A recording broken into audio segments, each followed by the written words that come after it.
할렐루야. 김형석 교수님이라는 분이 있는데 99살입니다.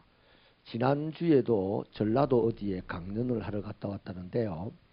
교시로 재직할 때보다 지금 돈을 더 많이 번다면서 막 스스로를 즐거워하시더라고요. 그 안병욱 교수하고 또 김필재 교수가 두 분은 돌아가셨는데 이분은 이 두 교수와 자기가 정말 친했다는 거죠. 그런데 교편 생활을 할 때 뭐 학장이나 총장이나 이런 걸 못 해봤답니다. 근데 지금 어찌 보면 총장 출신들이 얼마나 존경을 받는지는 모르겠지만 자기는 참 존경을 받는데요.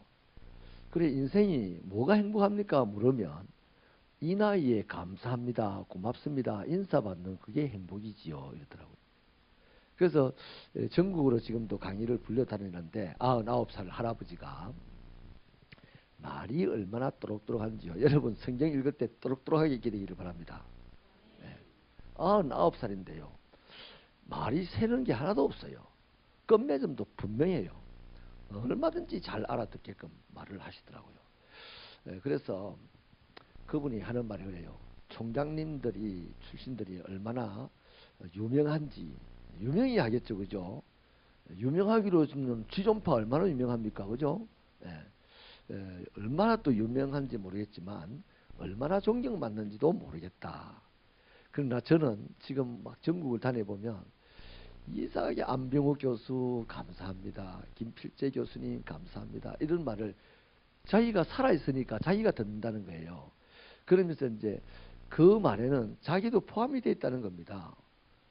죽은 사람들에 대한 얘기는 곧 살아있는 자기에게 대한 본인이 표현을 못할 뿐이죠.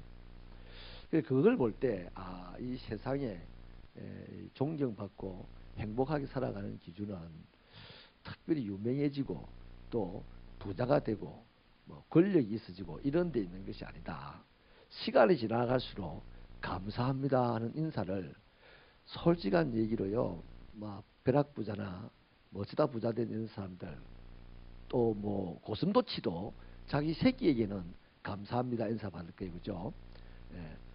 근데 그 고슴도치가 사회생활을 하면서 점점 세월이 흘러가고 나이가 들면서 다른 사람들에게 이제 다른 고슴도치들에게 감사하다는 인사를 받아야 그게 행복의 기준을 제공하는 게 아니겠는가 하는 그이죠.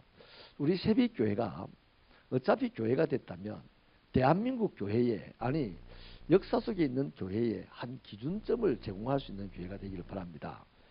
여러분과 제가 신앙생활을 한다면 신앙생활에 누군가에게 한 기준점을 제공할 수 있는 거기에까지 신앙생활에 이르게 되기를 바랍니다.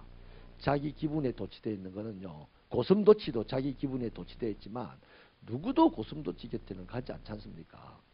우리도 마찬가지입니다.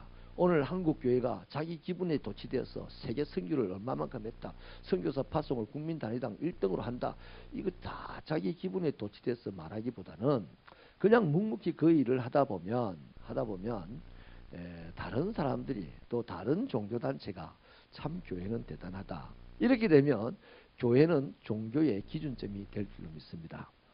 그래서요, 저는 오늘요, 우리 새빛교회가 이 시대의 교회의 한 기준점이 되기를 바라는 마음에서 이 성도들이 어떻게 해야만 이 교회가 이 시대의 한 기준점이 될 수 있는가를 한번 살펴보려고 하는데요. 첫째로는요, 성도들이 협력해야 이 시대의 교회의 기준점을 제공을 할 수가 있습니다. 요 1절에 보니까요, 뭐 바나바라든지 시몬, 루기오, 마나엔, 사울의 젖동생 이런 사람들이 나오는데요. 다 그 교회의 지도자입니다. 안디옥 교회의 지도자예요. 근데 이 사람들은 출신도 다르고요, 지역도 다르고 배경도 다르죠. 이들이 하나가 되어서 교회의 지도자로서 하나 된 상태로 섬긴다는 것은 거의 불가능한 일입니다. 예를 들면 목사와 핍박자, 엊그제 나를 핍박했던 그 사람이 거의 목사와 어깨를 나란히 하면서 지금 교회를 섬기고 있어요. 엊그제는 뭐 권력을 휘두르던 왕족이 노예와 함께 지금 주의를 하고 있습니다. 노예가 사회를 보는데 그 옆에 앉아가지고 심부름을 하기도 하고 막 이러는 거죠. 이거 있을 수 없는 사실 일인데 누구 때문에 됩니까 이게? 예수를 믿기 때문에 되는 거예요. 예수를 제대로 믿으면요. 왕이 노예를 보고 야 이놈아 이래 안 합니다. 집사님 이러는 거죠. 예수를 제대로 믿으면 저 밖에서 노예하던 사람이 교회에 들어와 가지고 저기 저 왕을 보고 폐하 이래 안 합니다. 그냥 집사님 이러는 거죠. 그게 하나된 표시입니다. 하나된 표시. 그래서 이렇게 천차만별인 사람들이 감정을 섞을 수도 없는 사람들이 어떻게 하나가 되어서 섬길 수가 있느냐? 바로 예수님 때문이다. 예수님의 사랑을 소유하지 않고는 불가능한 일이거든요. 저와 여러분도 다른 데서 태어났습니다. 삶의 방식도 달랐어요. 또 추구하는 인생의 방향도 다릅니다. 혈액형도 달라요. 기질도 달라요. 말투도 달라요. 그 나와 다른 것은 곧 자칫 잘못하면 싫은 것이 됩니다. 그런데 절대로 많은 사람을 차지할 수 있는 사람은 다른 것을 싫다하지 아니하고 다른 것을 인정합니다. 우리 새벽교회에 이런 여유가 있기를 바랍니다. 왜 서울 사람들이 말이 뒤끝이 올라가면서 안녕하세요 이렇게 부드러운지 아십니까? 왜 또 말을 나긋나긋 조용조용히 하는지 아십니까? 워낙 다른 사람들이 1000만 명이나 모이니까요. 모이니까. 그렇게 안 하면 함께 부대끼며 살아갈 수가 없어요. 송신해서 못 사는 겁니다. 우리 시골에 오면요. 지가 갈라 해야 갈 데도 없어. 해지면 어디를 가겠습니까? 그러니까 미워도 보고 살아야 돼. 그렇게 가깝게 사니까 막 대놓고 말을 하는 거예요. 대놓고. 나긋나긋하게 굳이 말할 필요가 없어요. 지가 내 아니면 따로 김치 한 조각 나눠 먹을 데도 없어요. 그런데 서울에는요. 저 사람 아니면 내가 못 산다 하는 게 아니고요. 네 없어도 된다는 겁니다. 네 없어도 된다는 사회이기 때문에 내가 조심하면서 사는 겁니다. 그래서 매너가 좀 좋죠. 저 경기도, 저 서울 저쪽 사람은. 이 부산 사람들은 매너가 정말 꽝이죠. 매너를 안 부려도 굳이 살 수 있다는 생각을 하고 있는 거죠. 그러니 여러분, 이제 우리는 이 예수 사랑, 이것에 정말로 내가 예수 사랑받는 사람이라고 고백을 하게 된다면 매너가 있으시기 바랍니다. 매너가. 그 매너가 있다는 것은요, 함께 일할 수 있다는 겁니다. 아, 저 사람 생각은 동쪽이고 내 생각은 서쪽인데, 그럼 동쪽이 맞는지 서쪽이 맞는지 그거는 전체가 그 시간 결정을 해주고, 그럼 전체가 결정하는 그걸 가지고 내가 매너를 지켜서 나는 서쪽으로 가고 싶지만 전체가 지금 동쪽으로 가려고 하는구나. 그러면 동쪽으로 가주는 거예요. 가다가 빵꾸 날 수도 있어요. 일이 안 될 수도 있습니다. 그러면 지난번에 내가 서쪽으로 가자고 했으니 이번에는 여기서 접고 서쪽으로 가십시다. 그럼 아이고 그래 참 그때 당신 말이 옳았군요. 서쪽으로 갑시다. 이러면 평안할까요? 지지고 볶고 싸울까요? 평안한 거죠. 그럼 교회는 든든히 세워져 가는 것입니다. 할렐루야. 그 한경직 목사님이 말씀하기를요. 교회는 안 싸우면 무조건 성장한다 그랬어요. 성장학 개론이 필요 없다 그랬습니다. 싸우지 마라 그랬어요. 그래서 안 싸운다는 것이 뭡니까? 협력하지 않으면 싸우게 돼 있어요. 안 싸우려면 뭐 해야 된다? 협력해야 됩니다. 그래서 우리 새벽교회가 한 해 동안 하는 일, 우리 새벽교회 비전을 향해 가는 일에 협력하실 수 있는 여러분 되시기를 바랍니다. 그러면 그 교회는 이 분열이 조장되는 시대에 기준점을 충분히 제공하는 교회가 될 줄로 믿습니다. 두 번째는요. 간절한 예배가 있어야 합니다. 2절에 보면 그들이 주를 섬겨서 금식하였다고 하죠. 이 말은 뭔 말입니까? 열심히 금식하면서 예배를 드렸다는 겁니다. 이 사람들이 지금 예배 드리는 건요. 아주 긴박한 상황입니다. 언제 핍박자들이 들이닥칠지 알 수 없어요. 핍박자들이 들이닥쳐서 죽음을 당한 사람이 있는 가운데 겨우 묘면하고 이 안디옥까지 도망와서 지금 예배를 드리는 사람이거든요. 그러니까 이 예배를 드리기 위해서 나 오늘 밥을 안 먹었는데 밥 먹고 가야지 하고 예배를 그날 빼버리고 이런 게 없단 말이죠. 내 인생이 오늘 끝날 수도 있다는 겁니다.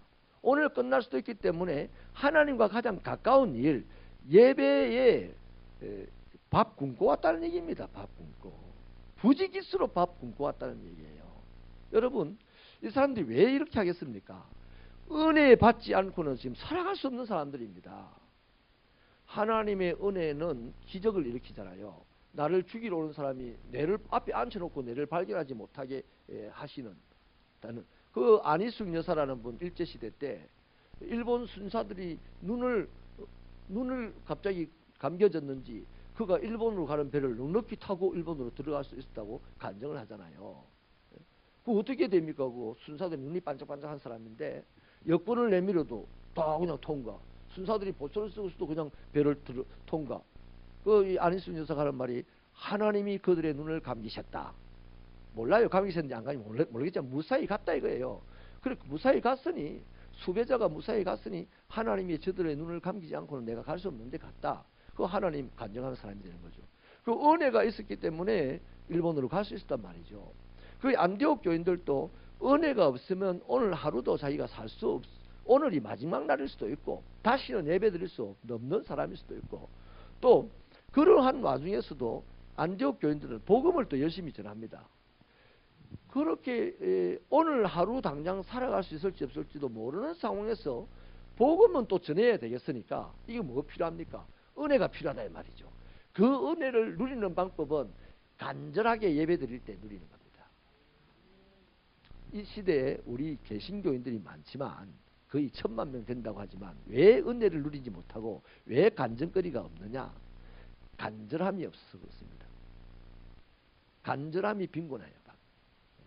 예배드리는 프로그램도 많아요. 성경의 지식도 많아요. 근데 간절함이 없어요. 이 안디옥 성도들은 오늘 마지막 날일 가능성이 많다 이거예요.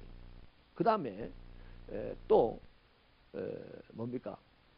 그럼에도 불구하고 내가 죽어서 만날 그 하나님은 복음을 전하라고 그때 초대교회에 얼마나 강력하게 주님의 말씀이 살아 있었겠습니까? 복음을 전하는 이것을 내가 거스를 수 없어서 죽더라도 복음을 전해야 되겠는데 좀 살고 싶긴 하고 그러니 하나님 은혜가 당연히 필요하지 않겠어요? 그래서 은혜를 사모하는 마음으로 그렇게 왔으니 밥 때는 놓친다 하더라도 예배 때는 놓치지 않는 거야. 그렇게 간절하게 예배를 드리니 성령이 임했다 안 임했다? 성령이 임한 거예요. 우리 새벽교회가 이 시대에 예배당을 찾는 사람들이요 간절함이 없어요. 그러므로 이 시대에 새로운 기준점을 우리 교회가 제공할 수 있다면 예배당을 찾는 저와 여러분이 간절함으로 찾게 되기를 바랍니다. 할렐루야. 그 우리가 기도를 또 부르짖어서 하고 굳이 부르짖어서 안 해도 되긴 돼요. 신사적으로 아버지 하나님 또 아니면 묵상으로 제가 경험해 본 바로는요 소리 내어서 안 할 때는요 묵상 기도한다고 합니다. 근데 대부분 자더라고요. 내 경험으로. 대부분 안 자도 졸아요. 졸아. 또 딴 생각합니다. 딴 생각. 우리 기도는요. 이판사판하는 겁니다. 기도 내용이 뭔지 내가 몰라도 돼. 하나님이 다 안다니까. 아멘입니까? 하나님이 알잖아요. 내가 뭐 미사일 또락또락또락하게 이렇게 하면 네 바람이 좋네. 그럼 내가 응답해 주마. 이거 아니잖아요. 네가 간절하네. 내가 응답해 주마. 이거 아닙니까?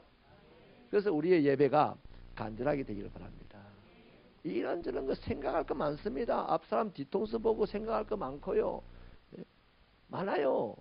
또 사람들의 태도를 보고 생각할 것도 많고 이런저런 것들이 다 우리의 간절함을 빼앗아가는 요소들이다 말이에요. 그러나 오늘 내가 이 예배가 마지막일지도 모르고 하나님은 나에게 복음에 대한 사명을 주셨다 하는 이거를 놓치지 않는다면 은혜가 필요하다는 것을 분명히 스스로 고백할 것이고 그 은혜가 필요한 사람은 정말 간절하게 매달리는 것은 당연한 것이죠. 그에게는 반드시 하나님의 역사가 일어나니 성령의 기름 부으심이 온다는 거죠. 오늘 이 시대에 간절함의 기준점을 제공하는 새벽교회가 되기를 바랍니다. 다시 한번 우리는 예배 말씀을 들을 때 아멘 하시고 이건 사실 하나님 말씀 아니잖아요. 태초에 하나님이 천지를 창조하셨거든요. 이러면 아멘. 그러면 낯서는 사람들이 울고 놀래가 이거 이단 아닌가? 그 어리석은 인간이 그런 생각하고 가. 어디를 간다? 떠내려갈 때를 가는 거야. 아니 하나님의 말씀 앞에서 아멘 큰 소리를 한 게 어떻게 이단입니까? 간절해서 크게 하는 거야. 간절해서. 기도를 막 손을 들고 몸을 흔들고 우리 엄선생 보세요. 이 집의 태생이 점잖은 사람 태생이거든. 근데 앞에 나오니까 말을 할 때는요, 내가 좀 불만이 있어요. 보통 때 말을 할 때는 점잖게 조용히 해버려. 내 마음이 좀 뭐라 그러면 식어질 때가 많아, 말을 해보면. 성경을 읽어도 조용조용히 읽더라고. 내가 한번 지적을 하려도 안 했는데, 앞에 나오니까 막 와와와와 예 하고 막 목이 그냥 픽사리를 까고 막 목 픽사리 까면 기도 인도하면서 픽사리 까면 안 된다. 막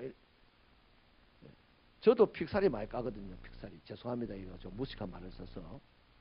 또 간절함이 없으면 따위 생각한다. 목사가 말을 좀 가려서 안 하고 저래 또 무식한 말을 한다. 이렇게 하겠지. 어쩔 수 없습니다. 제가 무식하니까.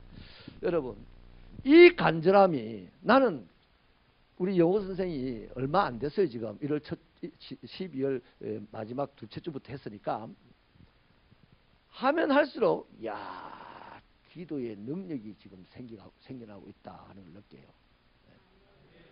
목소리가 좀 하게 될 것 같아요. 앞으로 목소리가 일부러 막 왜 해가지고 하는 게 아니고 기도하다가 하는 목소리 됐다 이 말이에요. 예수의 흔적인 줄로 믿습니다. 이런 간절함으로 우리 기도하고 간절함으로 말씀 읽고 간절함으로 예배드리면 하나님이 우리에게 주시는 선물, 성령의 기름 부으심을 주시고, 그것은 우리로 하여금 반드시 이 땅에 하나님의 기적을 보여드리는 통로로 살아가게 될 줄로 믿습니다. 간절함이 우리 새벽교회의 또 하나의 기준이 되기를 축원합니다. 축원합니다. 우리 금요일 오신 분들은 주일날 좀 설교시나 아멘 크게 하십시다. 그래서 갑자기 왜 이러노? 금요일 안 오신 분들이 갑자기 왜 이러노? 우리 교회 오시는 분들이 다 그렇게 좀 당황해합니다. 교회가 색다르다고. 어떤 낯설은 분들 오셔가지고 처음에 이단인가 생각했다더라고요. 이단인가. 그래서 제가 항상 그럽니다. 교회에서 전화를 받으면 우리 교회는요 통합측인데요, 잘 모르죠. 장로교 소속이고요, 서울의 영락교회 아시죠? 온누리교회 아시죠? 세문안교회 아시죠? 우리가 소속된 교회거든요. 이란이 아니라는 것을 그래 내가 설명합니다. 자, 마지막 세 번째는요 뭐냐면 선교를 서슴지 않아야 합니다. 선교를 서슴지 않아야 돼요. 여러분, 이 선교는 뭡니까? 예수님은 예수님 닮은 사람들을 자꾸만 재생산하는 것이 예수님의 소원입니다. 아멘입니까?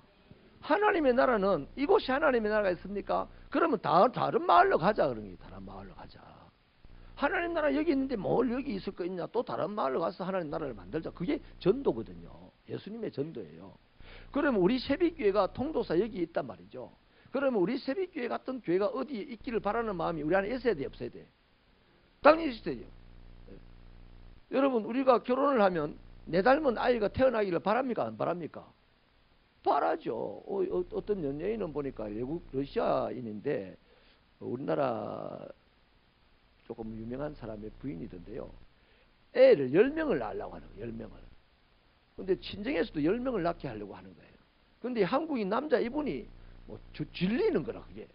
그래서 이제 수술을 하겠다고 하니까 그 집에 지금 난리가 난 거예요. 심각하게 고민하더라고.